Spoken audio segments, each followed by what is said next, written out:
Hi, I'm Zach Waters, and welcome to another episode of WTF-STOP Photo Talk, where I chat to photographers about their life and connection to the world through photography.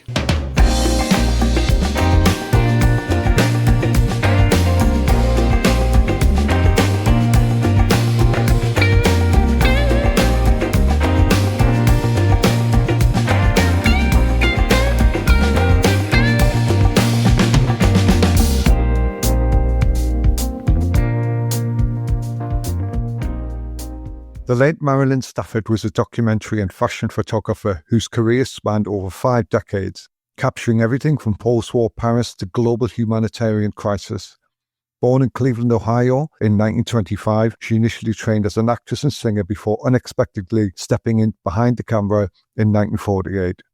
One of her earliest photographs was of Albert Einstein at his home in Princeton, a moment that set her on a path into photography. In the early 1950s, Stafford moved to Paris, where she immersed herself in the world of photojournalism and fashion photography, and where she became friends with photographers Henri Cartier-Bresson and Robert Capa. She shot collections for leading Parisian fashion houses, but her real interest was in people beyond the glamour and riches of the fashion world, where she documented life in the Parisian slums. Her documentary work took her around the world. She photographed Algerian refugees during the country's War of Independence, covered the political movements in India, and documented women's lives in Bangladesh. She was also one of the few women working in press photography at the time, breaking into a male-dominated industry. In the mid-60s, she moved to London as a single mother and found regular work with The Observer and other international publications, particularly Vogue and the Herald Tribune, on both commissions and self-assigned projects. It was during this period that she photographed many celebrities of the day, including Sir Richard Attenborough, Donovan, Sir Alan Bates, Twiggy, Margaret Fontaine, Rudolph Nureyev and Cecil Beaton, amongst others. She also photographed on the set of feature films, including Sir Richard Attenborough's directorial debut, Oh, What a Lovely War, in 1969.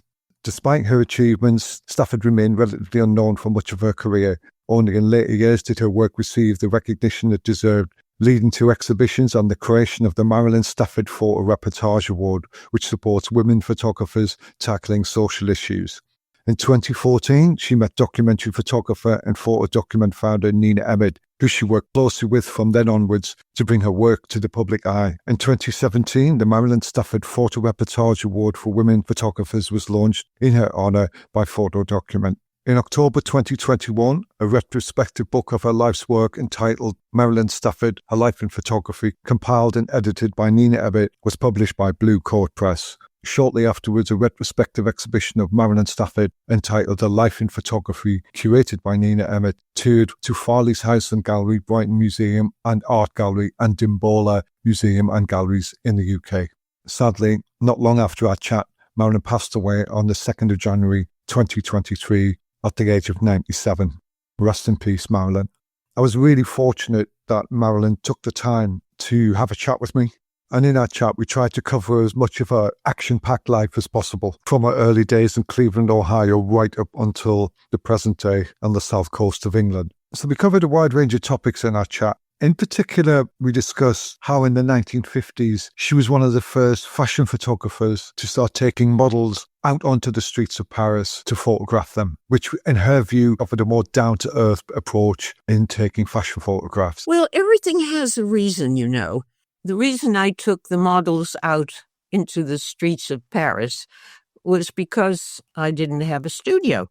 And so rather than paying for a hired studio where I would fall about getting my feet twisted in all of the cables and trying to figure out which is the best lighting, it was easier for me just to take the models out into the streets, to photograph them in streets. I was learning about the streets of Paris at the same time as I was photographing the models there. It was very simple. And we discussed how she ended up moving from New York, where she was the assistant to fashion photographer Francesco Scavullo, to post-war Europe and Paris in 1948. And I went to Paris through the fact of male infidelity. My best friend's husband, she learned, was having an affair. And she went to him and said, "What are you going to do about it?" And he, of course, said, I don't know, go home to your mother while I sort myself out, that sort of thing. And she said, no way. You sort yourself out. I'm going to Paris. I'm taking Marilyn with me, and you can pay for it all. We also discussed her first accidental photo shoot, which just happened to be Albert Einstein. And we went to Einstein's house in Princeton, which is still there. And you can look it up on the internet. I think you can still see it. And of course, I wasn't thinking as photographer at all. So I didn't think, well, this is Einstein's house. I should maybe take a photograph of the house. I should take a photograph of him opening the door. Things like that I didn't think about. I was terrified. I was just going to have to stand there and take a photograph with a camera I didn't know about. So rather excitingly, the day came for our chat, and I give her a call. Hi, Marilyn. Hello, Zach. Nice to hear you. Well, we've been fighting tech issues. We got it together today. Zach, tech issues have been the bane of my life. Oh, mine too. I'm the only photographer who probably knows nothing about technology. Do you know, I'm not a geek, not into sort of the technology myself. As long as I've got a lens and a camera, that's it. Absolutely. Actually, I stopped taking pictures when everything went digital because it meant learning a whole new technology, and I wasn't up to it. So I just put away the cameras, and that's it. So don't talk to me at all about digital. I don't know anything about it. Did you used to like getting in the dark room and printing your own prints and developing your own legs? No, I didn't. I actually took a leaf out of the book of Cartier-Bresson because I knew Cartier in Paris, and he was a sort of mentor, and he never printed his own things either. In Paris at the time, in Montparnasse, there was a darkroom owned by a man called Pierre Gassman. Cartier would go up there with his negs and go into the darkroom with him, and he let me go in with him a few times. Gassman would print up the prints, and outside, his wife would retouch everything. The spots that get on print. I never really liked doing darkroom work. I don't mind standing there with a technician and saying what I want. Having said that, in my early days in photography, I did work for photographers and did have to do the darkroom work, like mixing up the chemicals, drying the prints and the negs and things like that. So I know what it's about. You've met some extraordinary people in your life, haven't you? And just looking at your life story, and you mentioned Cartier and being mentored and photographed some incredible people. And that's something I want to find out about, a little bit about the people you've met as well. What are you up to now? I am basking in the glory of a most beautiful and successful exhibition of over 100 photographs at Brighton Museum.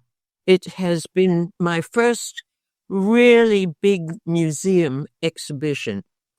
It was curated by Nina Emmett of Photo Document. It is so beautiful, I have to say so myself. A book of my photographs has been published by Blue Coat Press, and that book is sort of the basis of the exhibition. The book is called Marilyn Stafford, A Life in Photography, and the exhibition at Brighton Museum now is just that, and it's quite stunning, quite stunning. What was the feeling like when you looked at it and you could see your life journey? I'm sort of detached in a way. I lived through it all. I'm in a different life now, and so I just look at it rather objectively. Is it going to tour the exhibition?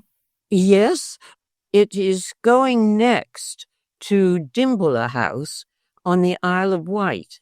And Dimbler House is the home at the time of one of England's most wonderful photographers, a Victorian lady called Julia Margaret Cameron, who used to take pictures with a very, very large box plate camera.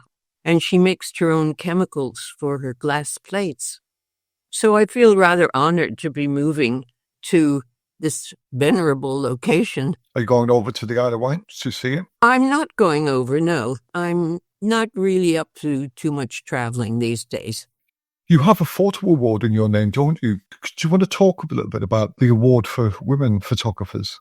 About 5 years ago, through the good offices of Nina Emmett's organization, Photo Documents, I set up an award for women photographers who were working on or had worked on picture stories, documentary stories of situations that needed to be brought to public attention or had been brought to public attention, and what was being done about them, either to make a situation better or to continue to make it better.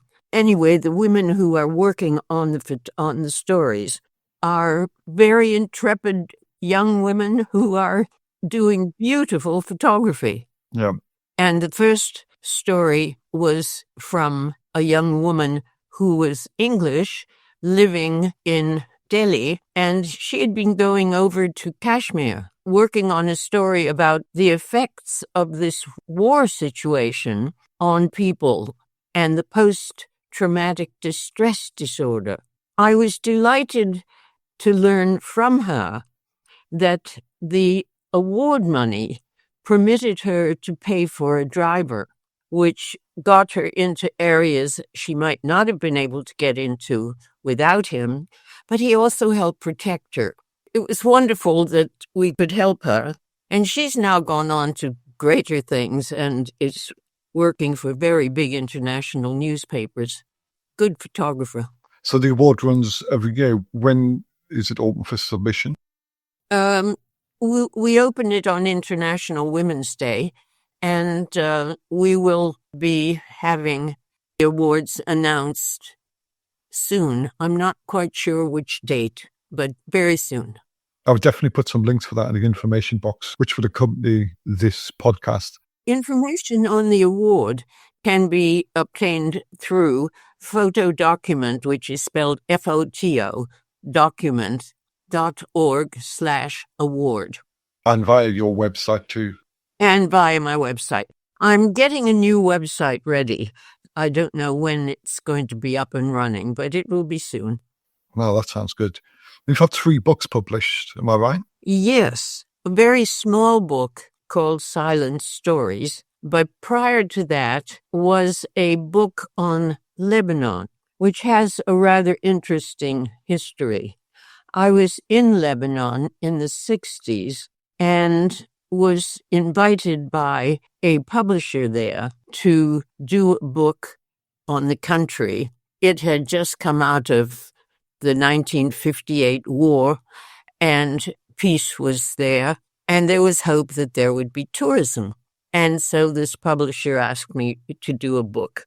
And I went all around the country taking photographs. And of course, and I say of course, because it's inevitable that what I want and what the publisher want are 2 different things. I really wanted to show the country, which has good things and bad things, like every place. He didn't like that book because he wanted a book not on children swinging on their swings at Ramadan or people in the mountains preparing food by hand on the roof of a house. He wanted photographs of Paris shops and how terribly westernized and very beautifully Parisian Beirut was. Yeah. So we parted company. And in the scheme of things, it took 30 years for the book to get published. So overnight success, you can say I am not. Was that Silent Stories? Yes, Silent Stories, a journey through Lebanon in the 60s. I'd love to look through that book, as I would love to look through Stories and Pictures as well, which were 2014 by Shoreham, Wordfest Publications, and Silent Stories was by Saki Books in 98. Now, that book was a small book which was just a small little outline of my career, if you will, and some stories. And I believe I have some copies, but it is now out of print. It is. I've been looking for it. Well, if you send me your address, I'll send you a copy. Oh, wow. Yeah, thank you. That would be wonderful. How would you sort of categorize yourself as a photographer? Is the sort of general scheme of your life as a photographer, fashion photographer, editorial photographer, documentary photographer? Where do you see yourself? I see myself as a documentary photographer, and even the fashion was sort of documentary too. It was, yeah. Well, everything has a reason, you know. The reason I took the models out into the streets of Paris was because I didn't have a studio. And so rather than paying for a hired studio where I would fall about getting my feet twisted in all of the cables and trying to figure out which is the best lighting, it was easier for me just to take the models out into the streets, to photograph them in streets. I was learning about the streets of Paris at the same time as I was photographing the models there. It was very simple. Was nobody really doing that then? No, because the photographs that I took in Paris were of the early ready-to-wear. Yeah. And post-war France had a revival of clothing for young working women through this new ready-to-wear. Prior to that, if you were a woman who liked pretty clothes, you couldn't go into a shop and buy them. You had to go to haute couture, which was very, very expensive, very beautiful, made to measure. But only very rich women were able to afford that. And this whole new group of young professional manufacturers was born following the war. And so office I was working for, the PR office I was working for, had a contract to do distribution of photographs using various fabrics that she was getting paid to publicize. So they were clothes from ready-to-wear as well as haute couture. And so I was able to photograph beautiful Givenchy, Dior, as well as haute couture clothes, as well as the young new designers of ready-to-wear. I took them out into the streets because that's where young women who were working would be moving around. I did, of course, do a few in nice, elegant locations because they were more adapted to that kind of clothing. One of my favorites is beautiful Givenchy dress, which is haute couture, and it was photographed in the Tour d'Argent, which is a restaurant in Paris overlooking Notre Dame. You must have been the only woman at the time photographing fashion. I'm not sure.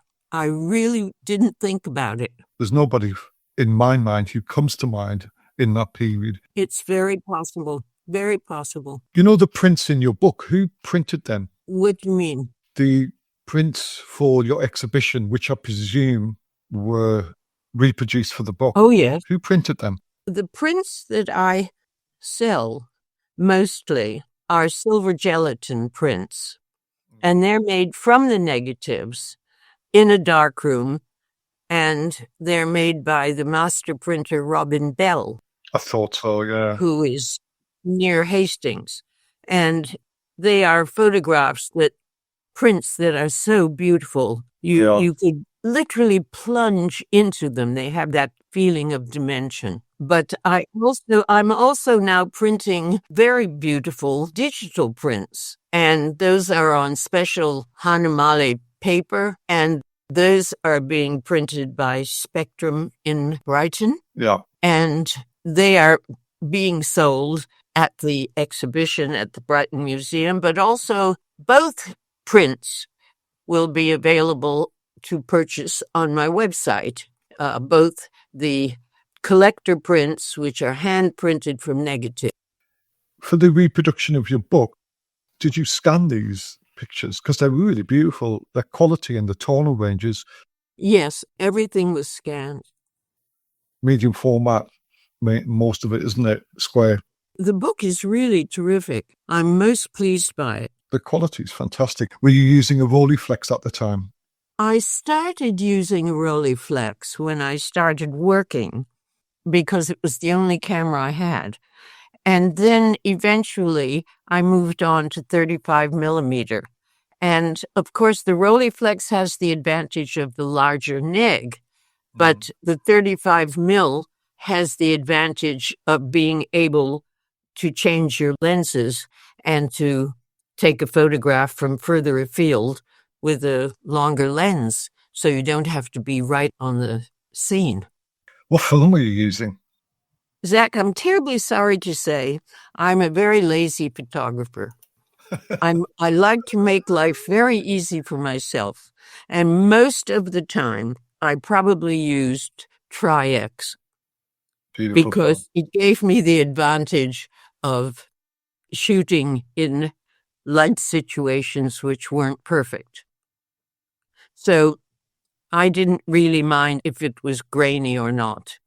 And of course, when I was working in the early period of fashion, the photographs were distributed free to local French newspapers and magazines because the office that was being paid to promote the fabrics sent them around. So they got distributed all over. And what was terribly funny was there's a photograph of little kids sitting on a curbstone in Montmartre, laughing their heads off, and the model, quite oblivious to their presence, showing a coat and saying, up on top it says Montmartre. It raised the eyebrows of a French columnist who said that this was snobism, taking the clothes out into the streets. So I was called a snob. It was a really interesting shot of a model outside. I think it looks like a florist in Paris. Just behind her to the right is this guy looking at her. Yes. in a rainback. Yes. Yes. The juxtaposition of that shot is fantastic. Well, that photograph is the photograph that is on the poster advertising the Brighton Museum exhibition. She was, just doing her job. I was doing mine, and he stopped and had a quick look. He's rooted to the spot, isn't he? Well, just what you're talking about, it must have been a very new thing for people to see this, and woman photographer on the streets of Paris with a model. It's everyday life now. It is everyday life now. I suppose at the time it was rare. I didn't think about it. I just did it. Just going back to when we were talking about who printed your silver gelatin prints, I've known Robin Bell for a long time, and he's such a wonderful printer. He's a good man too. Oh, yes. Take me back, Marilyn. Take me back to where it all started. Let's just go through your journey a little bit and talk about some of the people you met, the experiences you had. You were a working mother as well. You've been to a few places and you just met some amazing people. I want to find out a little bit about them. Let's go back. You were born in Cleveland, Ohio, 1925. Yes. Going to be a singer, is that right? Or an actress? No, I was going to be the great American actress. And I had early training in the theater because at the time there was a movement to separate Broadway, which was the great seat of theater in the United States, from the provinces, and to help local theaters become much more professional. And in Cleveland, a group of people started the Cleveland Playhouse. And that today is one of leading American theaters. At the time, they set up this lovely building, which had two theaters in it, a very large one and a smaller one, more intimate. And having been successful for a few years, they decided they would make a children's theater and train children, possibly to become apprentices for the adults later. Each school locally was invited to send a child, and I was selected by my school. We met in this little theater, and everybody was invited one at a time to get up on the stage and say a line. The line was, "Bring that man to me." If you go through your mind how many different ways you can say that line, that's what went on. All the kids, one by one, got up and said that line. I didn't know it at the time, but among the children there were some people who became quite famous later on, both as actors and as directors or producers, both on Broadway and in Hollywood. When was that? About 1946? Well, I was sort of about 10. Yeah. So it must have been about then. Yes. I'm very amazed and amused to see on television a screening of a film called The Secret Garden. Yeah. It was one of the first leading roles I had, playing the little girl in that on stage. So you played it on the stage? I played it on the stage because it was at the Cleveland Playhouse and then it was Theater. adapted into a movie. But I see that currently it is playing on the television as film. And when did you first become aware of photography? I was always with a little camera in my hand because families at the time had brownie cameras, if you remember those. Yeah. And they were kind of a box camera, and they had a little sliding doodah on the side, which was the shutter. I have one of them, actually. I still own one. It was my grandfather's. Oh, how fabulous. Have you used it? I haven't, never used it. Was it in a little brown case? It's just sort of an ugly-looking case with this sliver on the lower right-hand side. And yeah, that's fine. I think it used a sort of size 120 film. I remember going on a picnic with my family, and we were sitting by a stream of water, and I suddenly became very moved by this absolutely clear crystal water going over pebbles in the stream. And I was so moved that I wanted to take a photograph of it, which I did. I went into the water, took my shoes off, got into the stream, and took the photograph. And when I got the photograph back, it was just pebbles with water going over that. It didn't have the emotion. And I didn't quite understand that. And it really put me off taking photographs. And so I didn't really think in terms of taking photographs until much later, when I was in New York trying to get work as a theater actress. And I had friends who I had met who were filmmakers doing documentary films, which I'd never heard of. And they would take me to the Museum of Modern Art, where there's a marvelous collection of early documentary films, which are very precious. And we would go there and watch all of these films. So I sort of was drinking in this documentary thing through film. Then one day they wanted to do a little documentary on Albert Einstein. Now, this was in about 1948, and of course it was the end of World War II, and there had been the use of the atomic bomb in Hiroshima. They wanted to make a film of him speaking about this use of atomic energy in this way, and to ask him to speak out against the use of atomic warfare. And they invited me to come along with them and to Princeton. And in the back seat of the car, I was given my first 35 mil camera, which I'd never used before, and taught how to use it, told I would be taking the stills, which is exactly what I did. And we went to Einstein's house in Princeton, which is still there. and you can look it up on the internet. I think you can still see it. And of course, I wasn't thinking as photographer at all. So I didn't think, well, this is Einstein's house. I should maybe take a photograph of the house. I should take a photograph of him opening the door. Things like that I didn't think about.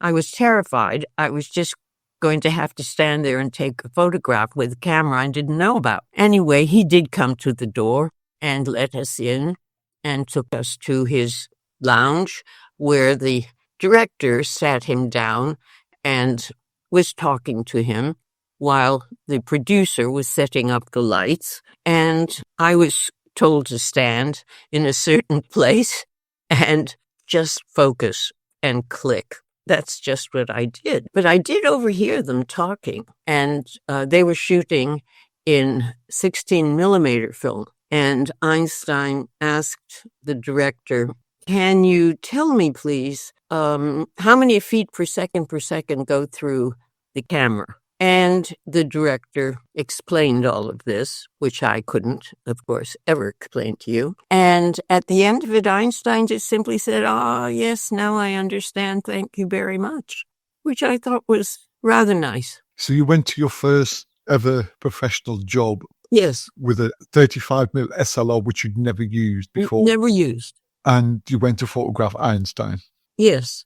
That's phenomenal. So it's known as starting at the top. How do you reflect back on that, photographing Einstein? He's such an iconic individual in history, isn't he, now? In retrospect, I regret that I didn't take more photographs. But there I was with a camera I didn't even know how to use. Really didn't understand what taking documentary photographs were. So I just did what I was told. And it was years later that I kicked myself for not doing more pictures of him, of course. That was some first job, I have to say. That sort of beats them all, really. The fact that you didn't really know how to use the camera. What was he like as a person, Albert Einstein? I didn't really know him. I just saw him very briefly. Yeah. And I cannot tell you what he was like as a person. He was very polite. He was very welcoming and very down to earth. He wasn't what you expect a genius to be, I suppose. Although, what is a genius is expected to be? As a photographer, you do jump into people's lives. Yes. You do get these opportunities to meet iconic people who are written in the history books.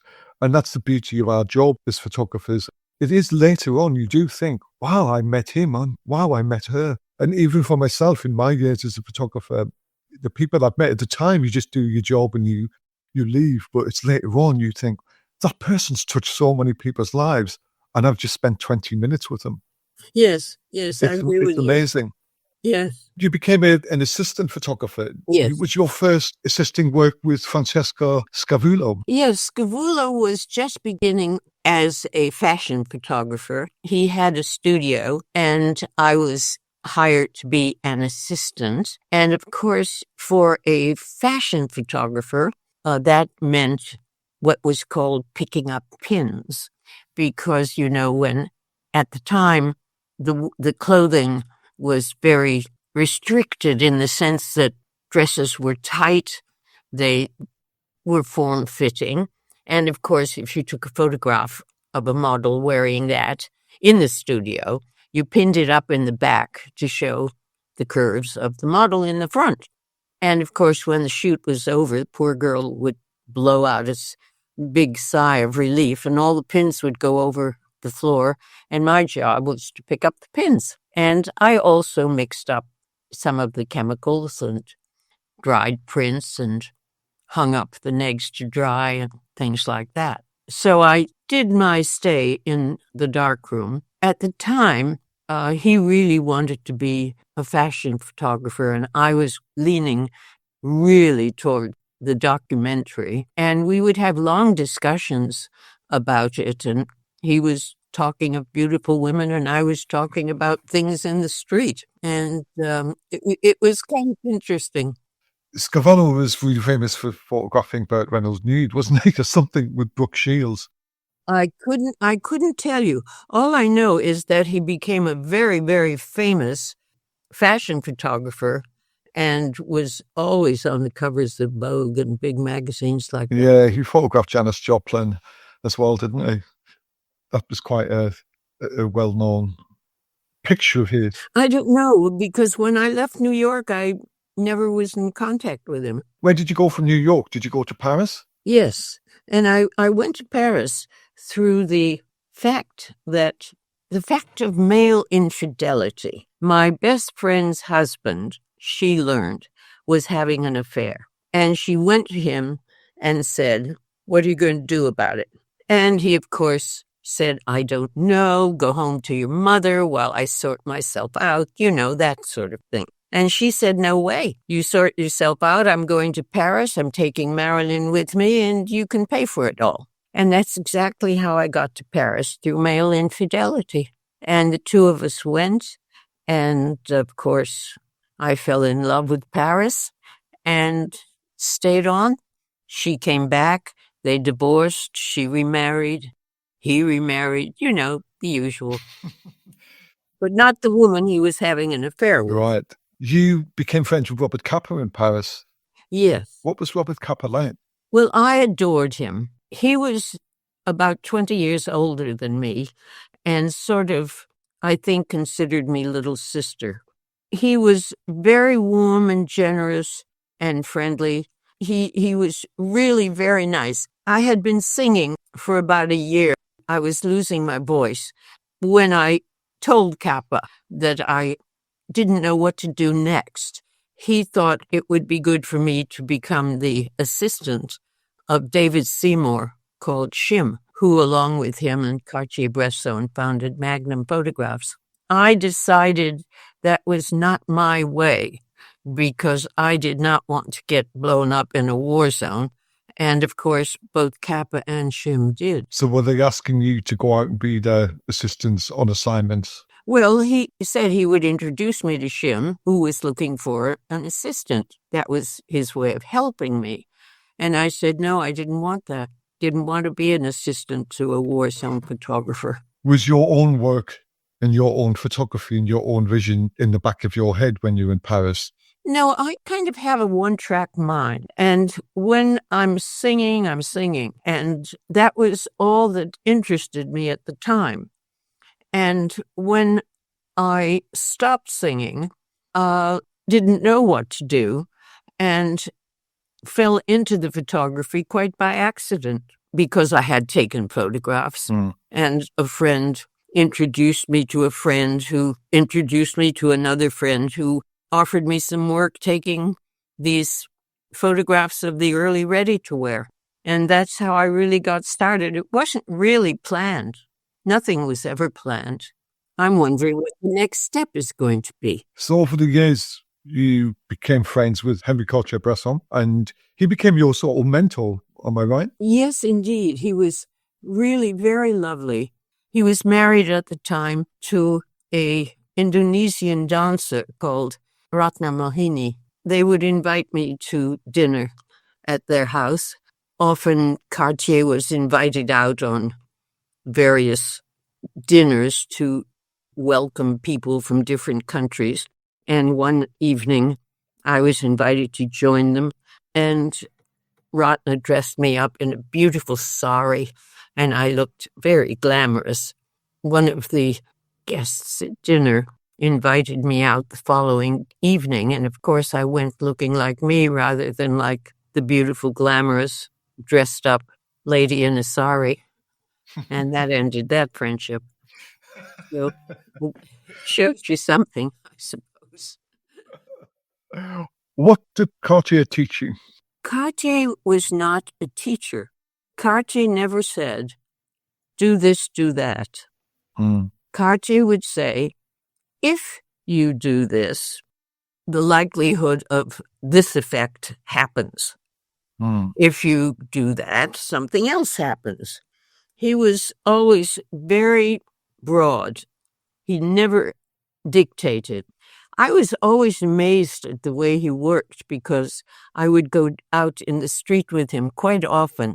And of course, I was very tiny, had this big Rolleiflex camera, and he was very tall, wore a hat usually, and a raincoat, and so you couldn't see his Leica pressed up to his face. Plus the fact that this was post-war France, and you didn't see many women wandering around the streets of France or of Paris with a big camera like the Rolleiflex. In fact, you didn't see women wandering around the streets with cameras at all. And so I would, be able to go out with him and see the way he worked.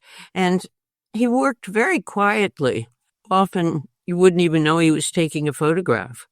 Sometimes he would, if we were seated in a cafe, for instance, I remember one day he saw a photograph. He didn't even lift the camera up to his eyes. He just lifted it up, took the photograph, and went on talking. You were having a great apprenticeship then, weren't you? You ran Capa. I suppose you could call it an apprenticeship. Scavullo, yes. You were Cartier-Bresson. It was an interesting period for you. It was. Let's call it photography education. Started coming out in the 50s, didn't it? You were an assistant to the late Jean Fen as well in Paris. Yes. Well, Jean Fen was an American fashion photographer. He had come over to Paris and had a very large studio up on the 5th floor, walk up, just off of the Place de la Concorde. And he had a big contract photographing what were called bred mink. They were not natural mink. And it was a very big fashion contract for an American company. And so I would very often be involved in those shoots. And I remember one day, Zach, that he wanted some dressing for the photograph. And he sent me around the corner to Cartier Jewelry to pick up some jewels for the mink coats. There I was, walking with thousands of pounds worth of diamonds, necklaces, in a little brown package, as though I were carrying a ham sandwich. It was very weird. That was the period when you moved over to become the photographer, the fashion photographer. Yes.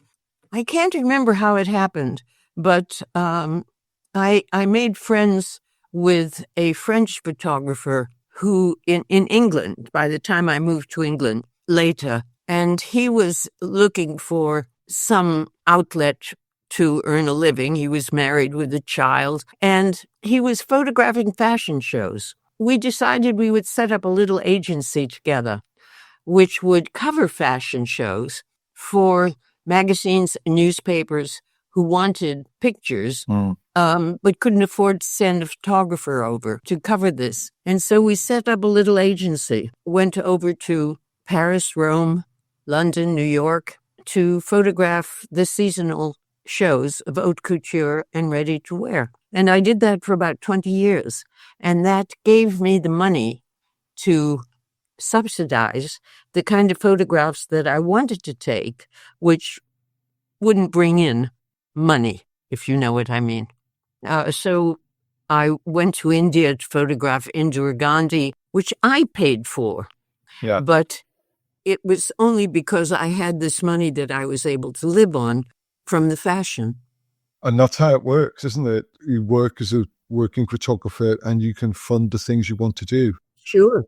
And that's the story of most documentary photographers. You've got to make a living. Yes. And sitting in the défilés of fashion shows, there were a lot of photographers who did exactly the same. They did the fashion, which paid for it, but they would go off and do the kind of photographs they wanted to do. Cover wars or cover big events, which were much more difficult to cover as freelance. Yeah, I don't think it's changed. I think there's still the same mentality and attitude. I'm sure.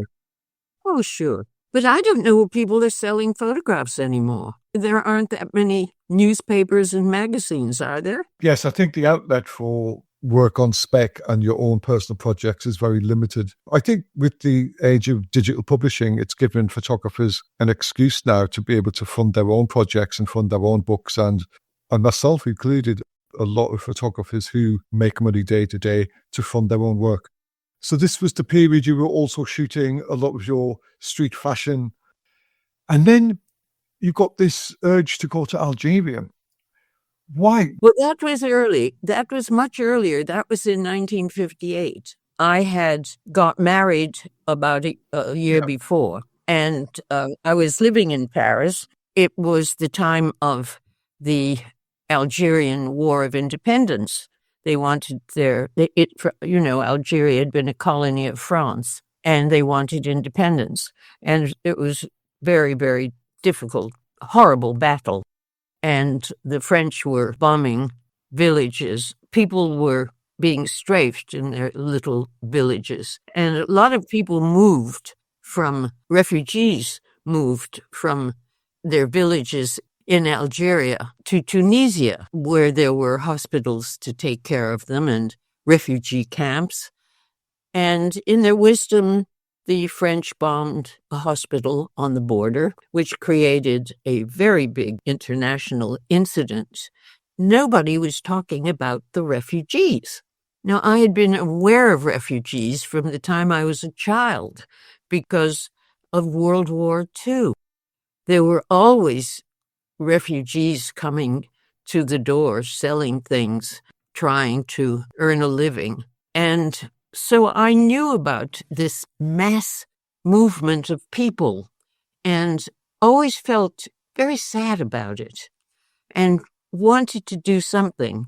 Nobody was talking about the Algerian refugees, and I was based in Paris, and I thought I would like to go and take some photographs. So I did go, and I was able to make contact with the Liberation Army and was taken from Algiers across the border to Tunisia, where I photographed refugees.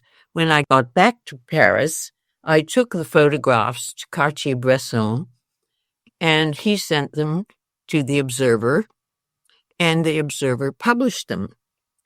And I was very proud for two reasons. One, because somebody was speaking about these poor people, and the Observer did later send a journalist down to investigate the situation.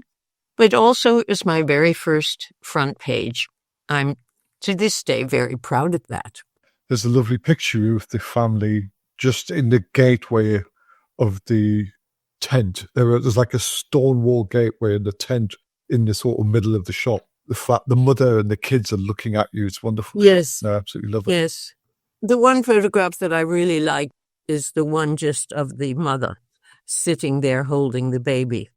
And it was a rather moving one for me because I was at the time 6 months pregnant. I could put myself in the situation of this poor woman. Whatever happened to that baby? It's interesting you say that. I often look at pictures like that. In fact, I was looking at your Paris street models and I was just thinking, what happened to that model? What happened to the man in the rain max standing, staring at, taking a picture? What did he go and say to his wife when he got home? How did he comprehend that? Oh, I didn't say a word. It's interesting, isn't it? Because that'll be somebody's father. That whole concept, what you just said there, is just intriguing. What happened to that man in the street? Maybe that's your next book. What happened to the people in the pictures? Yeah, it's interesting. I love it when photographers do that. Daniel Meadows, who I was talking to recently, he went out on a bus and he photographed people and portraits from his bus. And then 30 years later, he found them all. He did an exhibition with the individuals with the picture. Really? That sounds fascinating. Yeah, it's amazing. And I love that process. And that's what intrigues me about things like that. You know, we all feel the same. When you look at a lot of your portraits, you sort of know what happened to these people because they're in Wikipedia now. Because you photographed a lot of famous people and we sort of get that. But just the normal run-of-the-mill person like myself being in a shop, it's really interesting. You must have looked quite odd in 2 years ago, this female photography, because there's a sight nobody really was used to seeing, I guess.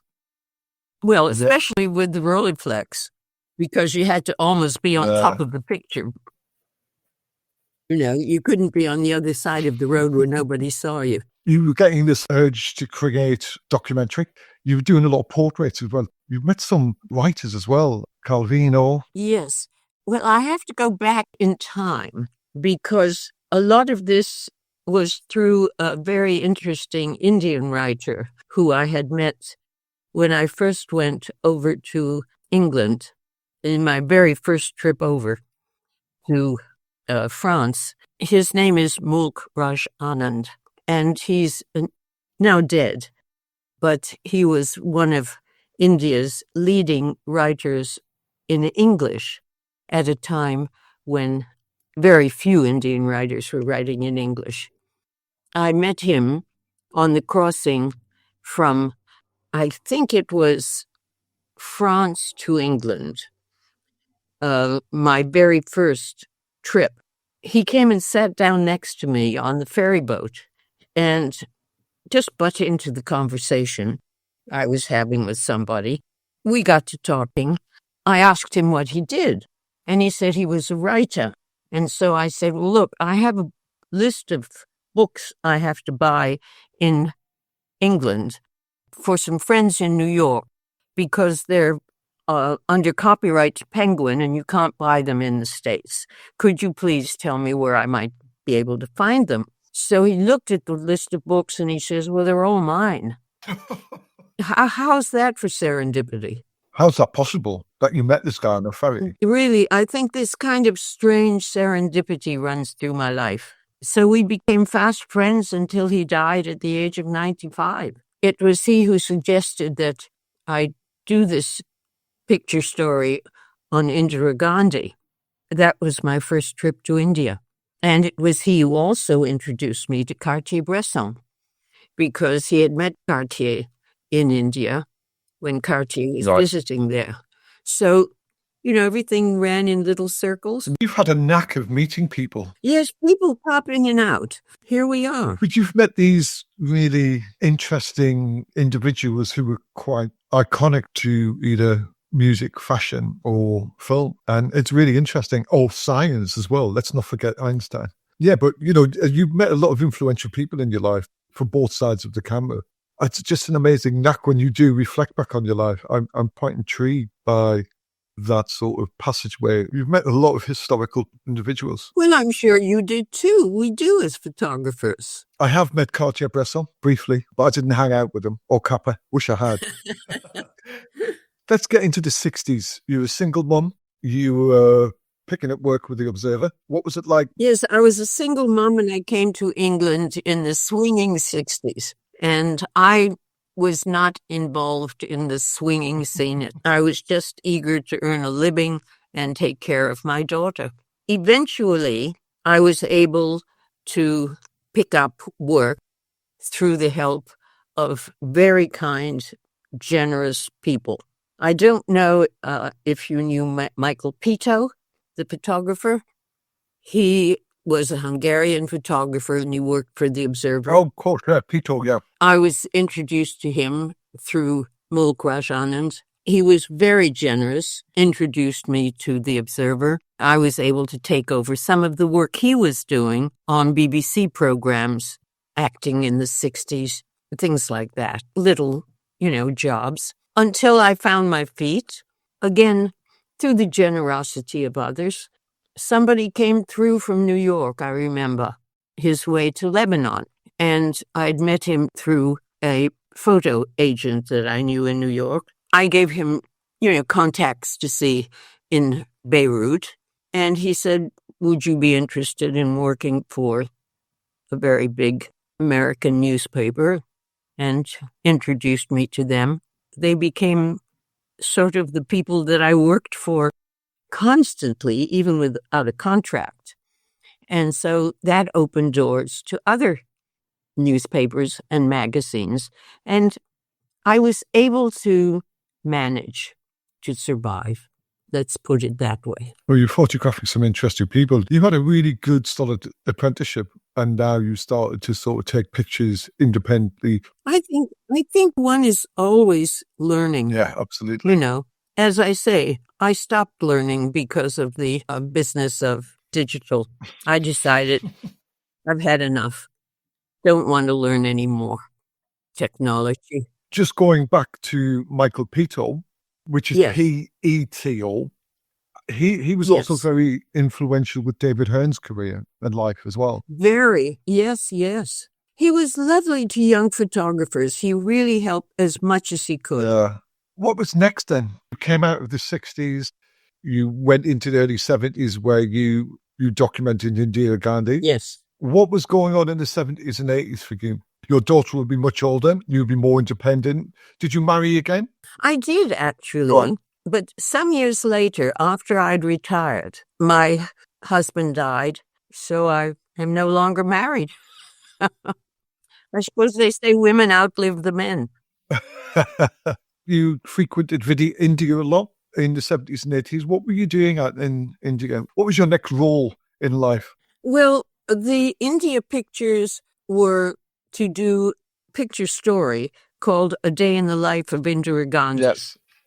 So that was arranged.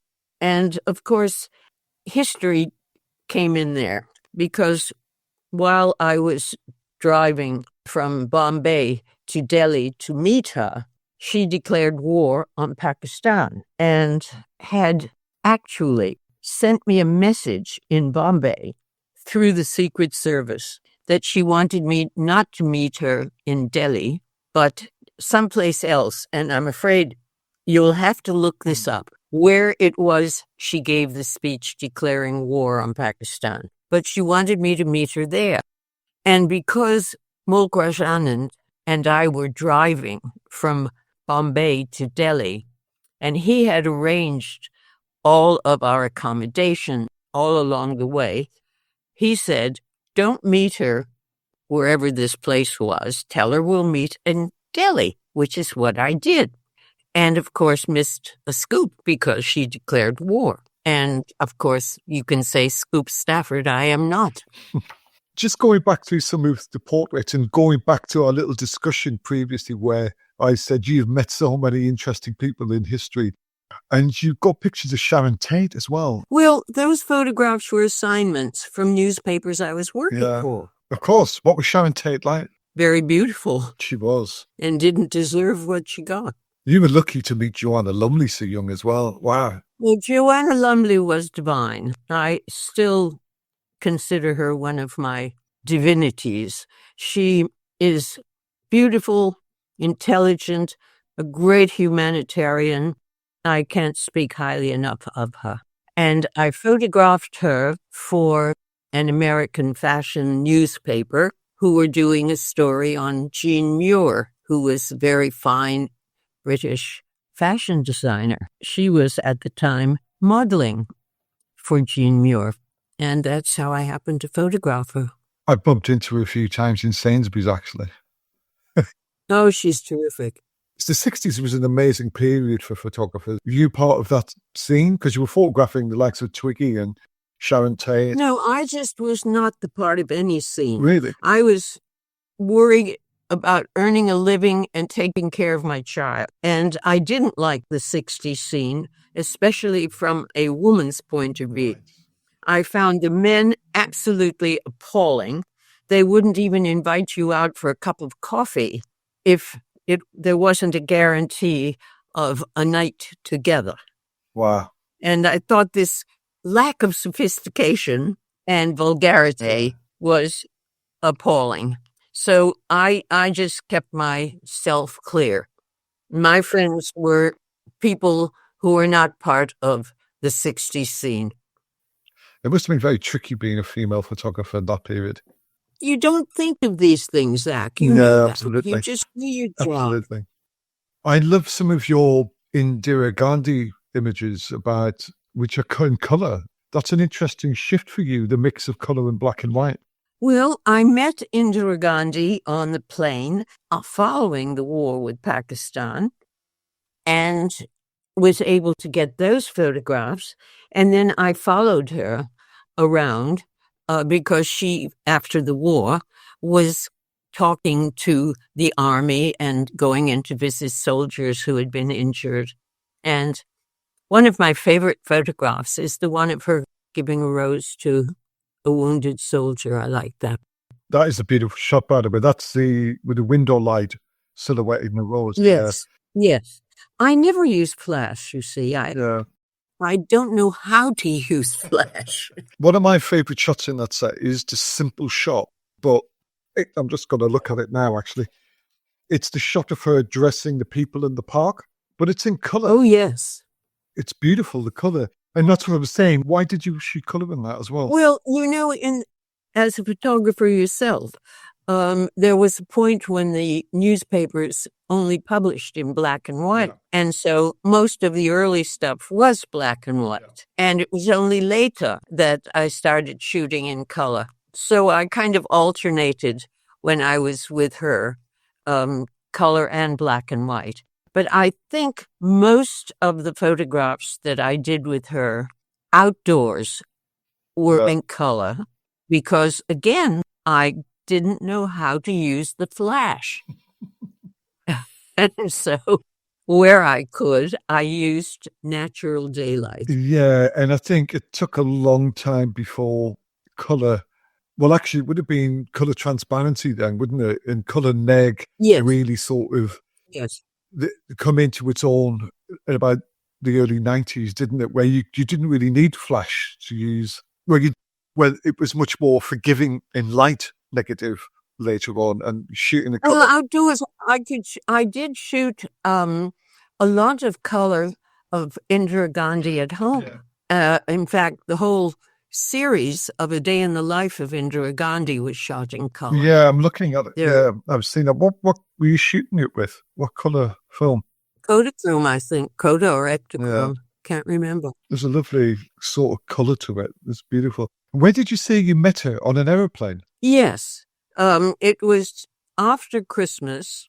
She was going, following the war, to talk to the army and to people at rallies all over the country. And so I went up to Kashmir with her, which is not too bad a name dropper, is it? To say, well, I went to Kashmir with Indira Gandhi. You have an amazing knack of just bumping into people. Yes. At any rate, we went to Kashmir, and she did all of these speeches. Some of them are in my book, and I love the ones with all the ladies sitting like little babushka dolls, listening to her speak. Yeah, it's amazing. And you know what? I'm really happy that we bumped into each other. Just been a pleasure listening to some of your stories. We'll continue this one day. And I'm just fascinated with your journey. It's quite extraordinary, your life and the people you've met. And your photographs really intrigued me from the very beginning. Well, I'm pleased you say that. Thank you very much. Coming from you, I'm really delighted. Well, thank you. It's been a total pleasure. Thank you for taking the time, and thank you for putting up with our little tech issues we had earlier on. Well, thank you for putting up with our tech issues. No, it's been a pleasure. We got there, and I've really enjoyed this last hour. We'll keep in touch. You're going to have one hell of a time putting all of this together. It's a labour of love, and that's why I'm doing it. Well, thank you, Marilyn. It's been a pleasure. I wish you well. I will catch up with you very soon.